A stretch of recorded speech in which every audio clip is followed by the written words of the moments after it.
আমার সাথে যে ধান্দা করবে তার জন্য মিষ্টি।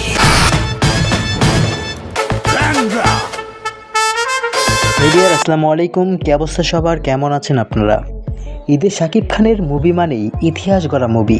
ঈদের দ্বিতীয় দিনই শাকিব খানের প্রিন্স মুভি ইতিহাস গড়ল। বক্স অফিস থেকে জানা গিয়েছে প্রিন্স মুভির ঈদের দ্বিতীয় দিনেই ইনকাম হয়েছে প্রায় 20 কোটি টাকা। তবে বন্ধুরা, এই বিষয়টায় সত্যতা এখনও পর্যন্ত জানা যায়নি।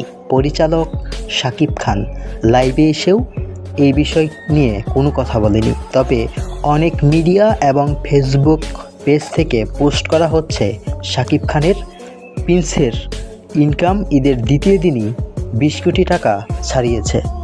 ঈদের দ্বিতীয় দিনই শাকিব খানের প্রিন্স মুভি প্রায় 150টা সিনেমা হলে মুক্তি পাচ্ছে। তো বন্ধুরা, সকল ধরনের ভাইরাল নিউজ এবং প্রিন্স মুভি এবং ঈদের যেগুলো মুভি আছে সবগুলো মুভির রিভিউ জানতে আমাদের চ্যানেলটি সাবস্ক্রাইব করবেন। সবাই ভালো থাকবেন, সুস্থ থাকবেন। আসসালামু আলাইকুম, আল্লাহ হাফেজ।